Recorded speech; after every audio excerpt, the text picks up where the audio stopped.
Vous n'avez jamais choisi quelqu'un qui vous rendait heureux.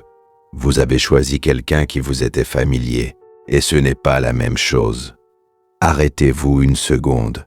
Pensez à la dernière relation qui vous a vraiment fait souffrir, celle qui vous a laissé épuisé, confus, diminué. Maintenant, posez-vous cette question et soyez honnête. Est-ce que quelque chose, quelque part, vous avait averti dès le début? Est-ce qu'il y avait des signes? Est-ce que vous les avez vus? Bien sûr que vous les avez vus. Vous les avez vus et vous avez continué quand même. Pas par stupidité, pas par naïveté, par quelque chose de bien plus profond et de bien plus dérangeant. Vous avez continué parce que cela ressemblait à quelque chose que vous connaissiez déjà.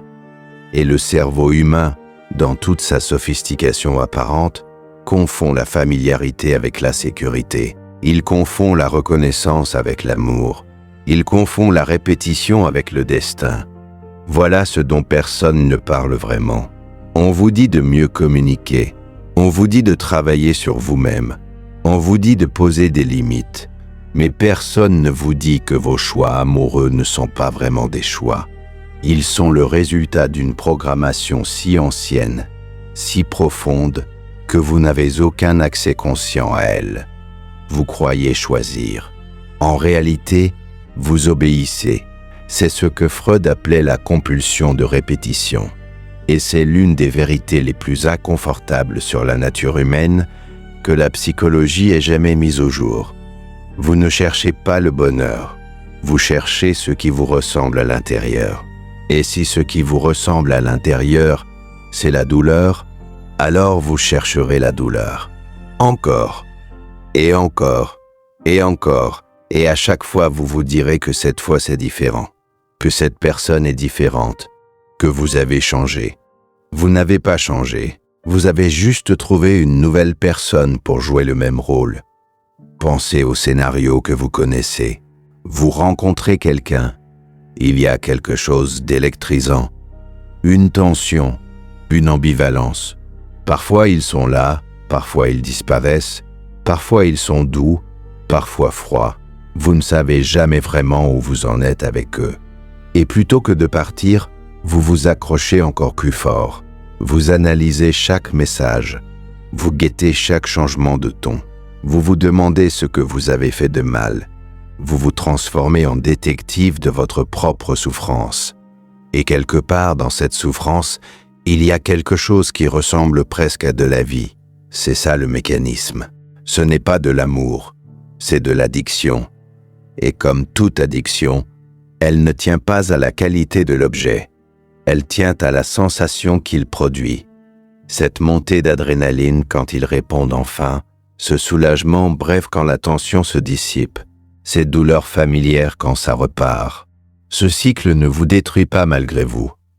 Il vous détruit avec votre consentement implicite parce que votre système nerveux l'a déjà vécu et qu'il sait comment y survivre. Mais revenons au début. Revenons à l'endroit où tout ça a commencé, pas dans votre dernière relation, bien avant. Il y a une vérité que vous évitez depuis longtemps.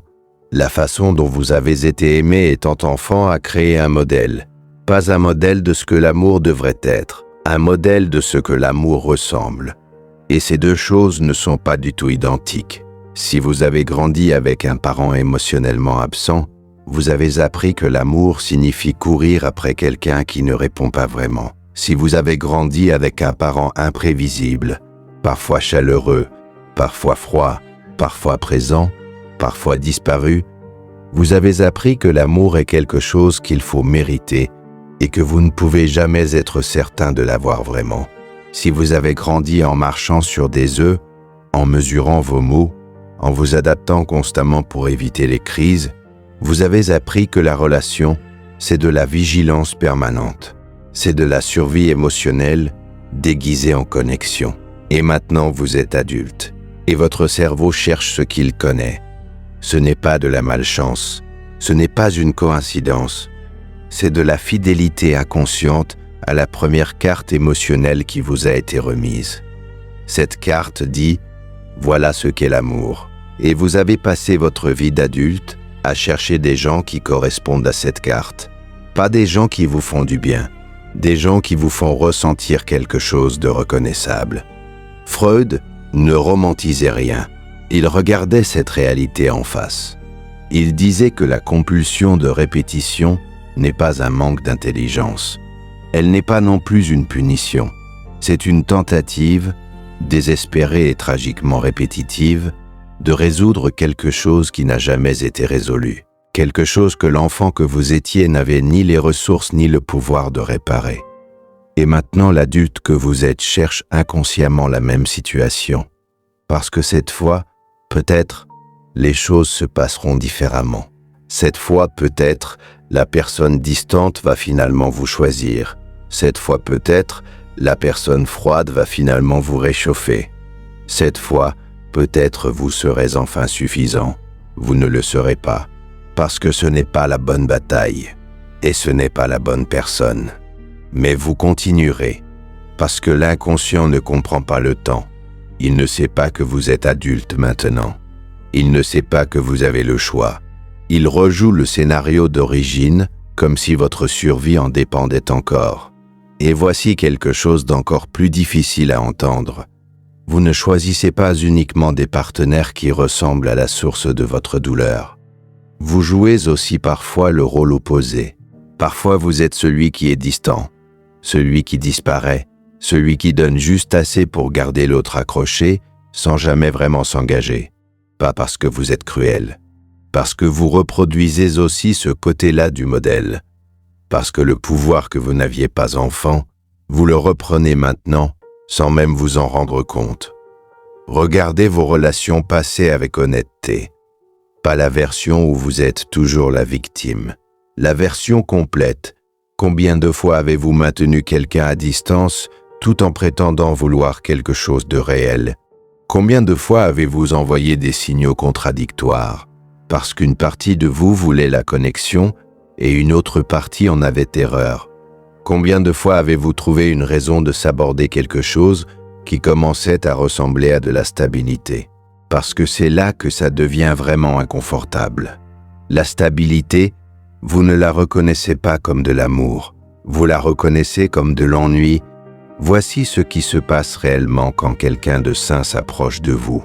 Quelqu'un de disponible, quelqu'un de cohérent, quelqu'un qui dit ce qu'il pense, qui fait ce qu'il dit, qui ne disparaît pas, qui ne souffle ni chaud ni froid, qui est simplement là, de manière fiable, sans drama, et vous ressentez quelque chose.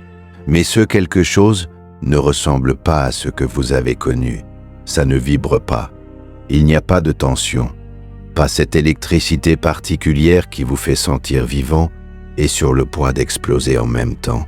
Alors vous vous dites que ça ne colle pas, que l'attraction n'est pas là, que c'est sympa mais sans plus, que vous méritez quelque chose de plus intense, quelque chose de plus fort, quelque chose qui vous prend aux tripes. Ce que vous appelez intensité, c'est de l'anxiété. Ce que vous appelez chimie, c'est de la reconnaissance traumatique. Ce que vous appelez passion, c'est la réactivation de votre système nerveux sur un terrain qu'il connaît déjà. Ce frisson que vous cherchez, ce n'est pas le signe que vous avez trouvé quelque chose d'exceptionnel. C'est le signe que vous êtes en train de répéter quelque chose de familier. Et la personne saine, celle qui ne déclenche pas ce frisson, ne vous manque pas de quelque chose. C'est vous qui manquez de la capacité à reconnaître autre chose comme réel. Voilà la cruauté du mécanisme. Il vous rend allergique à ce qui vous serait bénéfique. Il vous rend dépendant de ce qui vous détruit. Et il fait ça avec une efficacité redoutable, parce qu'il opère entièrement en dessous du seuil de votre conscience. Vous pensez que vous êtes en train de tomber amoureux. En réalité, vous êtes en train de vous reconnaître. Parlons de quelque chose de plus précis. Parlons de ce que vous vous dites à vous-même pendant que tout ça se passe. Vous vous dites, il a des problèmes, mais il fait des efforts. Vous vous dites, elle est compliquée, mais je la comprends comme personne. Vous vous dites, il y a quelque chose de beau là-dedans, même si c'est douloureux. Vous vous dites, si je pars maintenant, je rate peut-être quelque chose d'important. Vous vous dites, Personne d'autre ne le comprend comme moi. Vous vous dites, c'est comme ça l'amour vrai, ça demande du travail. Aucune de ces phrases n'est vraie. Ce sont des histoires que vous construisez pour justifier un attachement qui n'a rien à voir avec la qualité de la relation. Ce sont les rationalisations d'un système nerveux qui cherche à maintenir un état connu, même douloureux, parce que l'inconnu est encore plus terrifiant. Freud avait un terme pour ce processus de justification, le travail du rêve, pas dans le sens littéral du rêve nocturne, mais dans le sens plus large de la manière dont l'inconscient déguise ses véritables motivations en quelque chose d'acceptable pour la conscience. Vous croyez choisir par amour. Vous choisissez par peur. Peur de ce qui est différent, peur de ce qui est calme, peur de ce qui ne ressemble pas à la blessure originale. Et cette blessure originale, vous la portez comme si c'était votre identité, comme si sans elle, vous ne saviez plus qui vous êtes, parce que vous avez construit votre manière d'être en relation autour d'elle, votre manière de vous comporter, de séduire, de vous attacher, de vous défendre, tout ça est architecturé autour d'une douleur ancienne. Et quand quelqu'un arrive qui ne réactive pas cette douleur, une partie de vous ne sait plus comment fonctionner. C'est désorientant, c'est inconfortable, c'est étrange. Et vous interprétez cette étrangeté comme un manque d'amour, alors qu'elle est en réalité le signe que vous êtes en territoire inconnu, que quelque chose de différent pourrait commencer, que la carte émotionnelle originale n'est pas la seule qui existe. Mais ça fait peur. Parce que changer de carte signifie abandonner ce que vous croyez savoir sur l'amour, sur vous-même, sur ce que vous méritez. Et cette revision-là est peut-être la chose la plus difficile qu'un être humain puisse faire. Revenons maintenant à ce cycle, dans sa forme la plus nette, parce que comprendre la mécanique ne suffit pas. Il faut voir les engrenages tourner en temps réel pour commencer à reconnaître le pattern quand il apparaît. Vous rencontrez quelqu'un, il se passe quelque chose d'intense dans les premières semaines, une sensation de connexion profonde, presque mystérieuse. Vous avez l'impression que cette personne vous comprend comme personne ne vous a jamais compris. Il y a une intimité qui arrive vite, trop vite peut-être, mais ça vous semble une preuve que c'est réel, que c'est spécial, que vous avez trouvé quelqu'un d'exceptionnel. Ce que vous ne réalisez pas, c'est que cette intimité précoce est souvent le signe non pas d'une connexion exceptionnelle, mais d'un miroir. Cette personne vous renvoie quelque chose que vous cherchez à voir, à entendre, à ressentir. Pas nécessairement parce qu'ils sont honnêtes ou profonds, parfois parce qu'ils ont appris eux aussi à projeter exactement ce que l'autre a besoin de voir dans les premières étapes d'une relation. Parce qu'ils aussi ont leurs propres blessures, leurs propres mécanismes, leurs propres besoins inconscients. Et deux inconscients blessés qui se reconnaissent peuvent créer une attraction d'une intensité extraordinaire. Ce n'est pas de la magie, c'est de la résonance traumatique. Puis vient le moment où le masque commence à tomber. Pas brutalement, jamais brutalement, progressivement.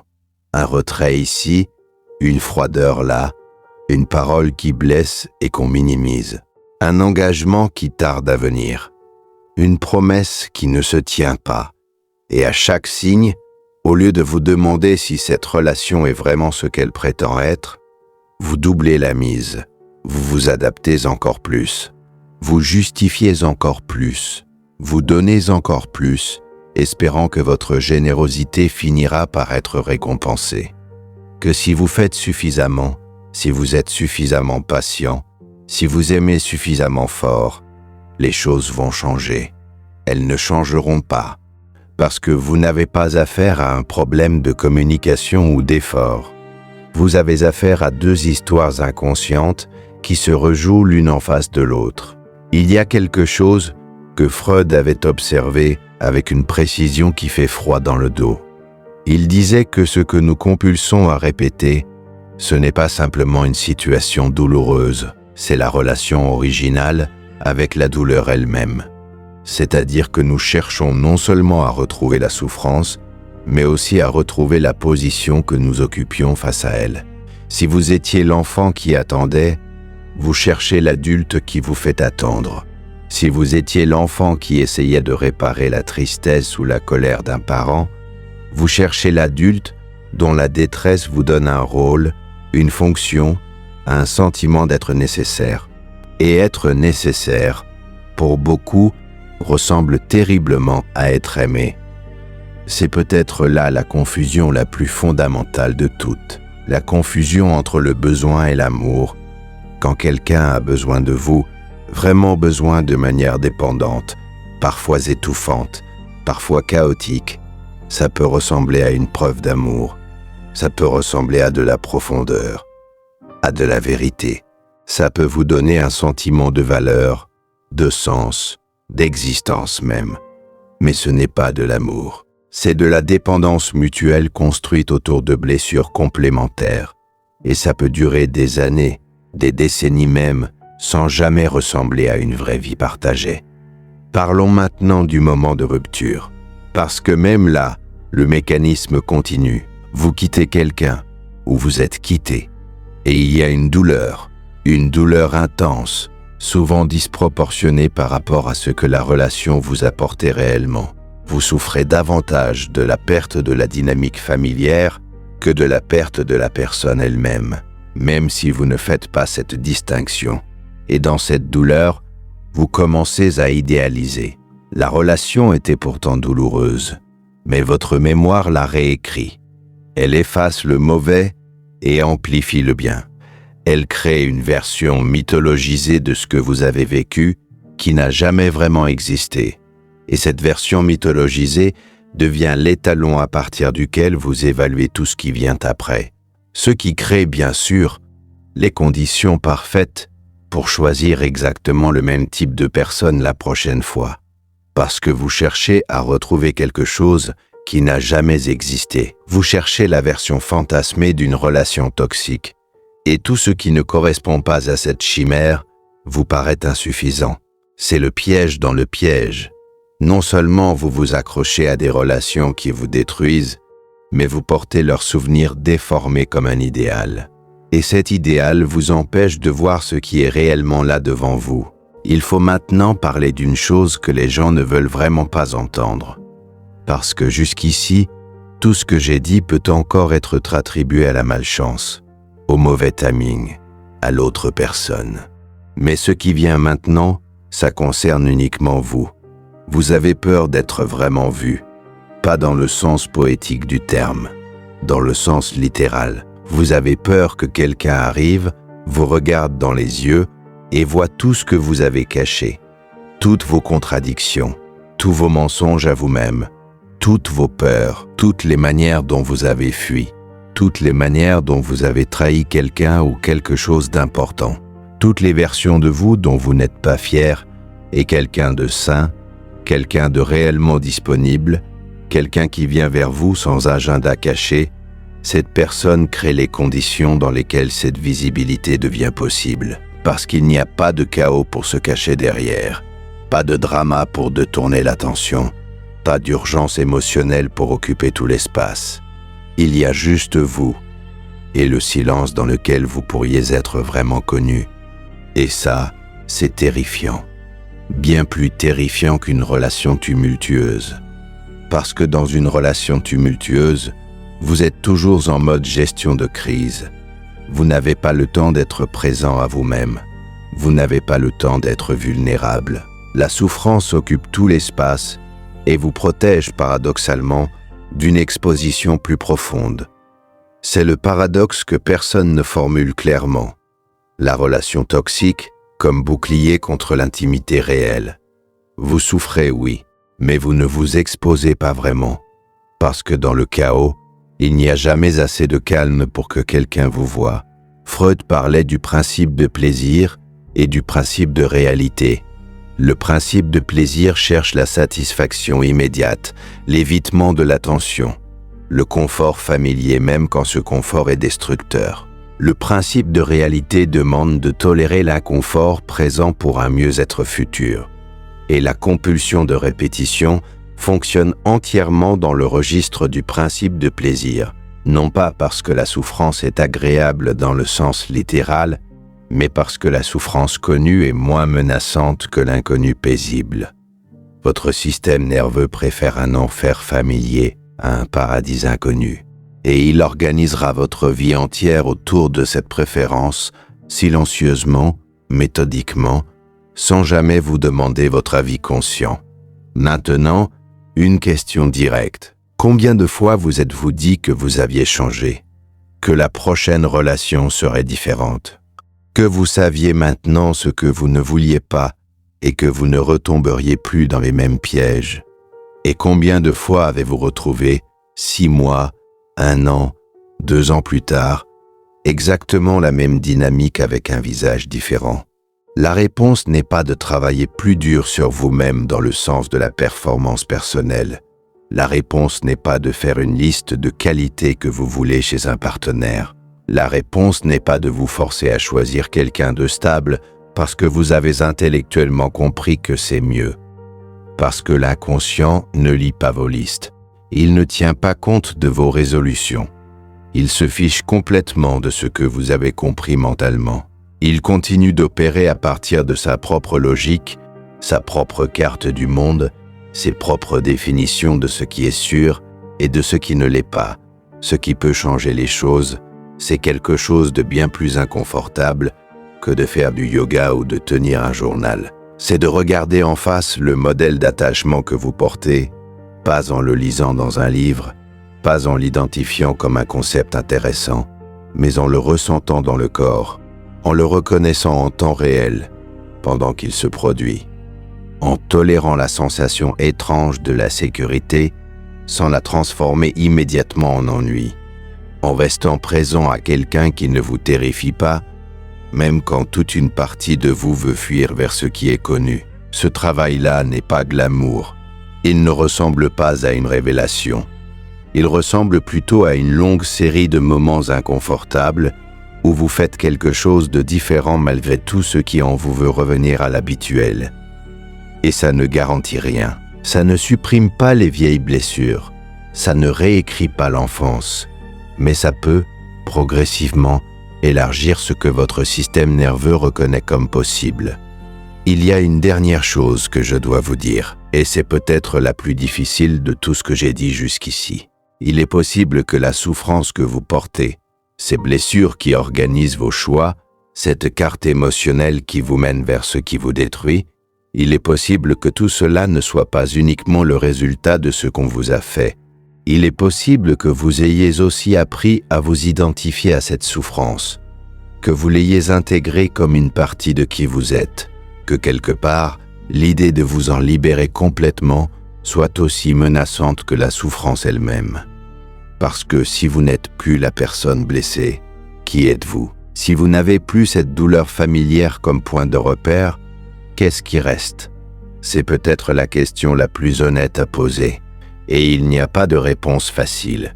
Mais c'est à partir de là, de cette question, de cet inconfort radical, que quelque chose peut commencer à bouger.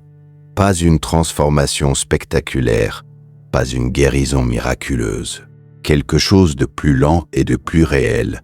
La possibilité, juste la possibilité, que l'amour puisse ressembler à autre chose que ce que vous avez toujours connu. Pas l'amour comme tension, pas l'amour comme preuve constante à fournir.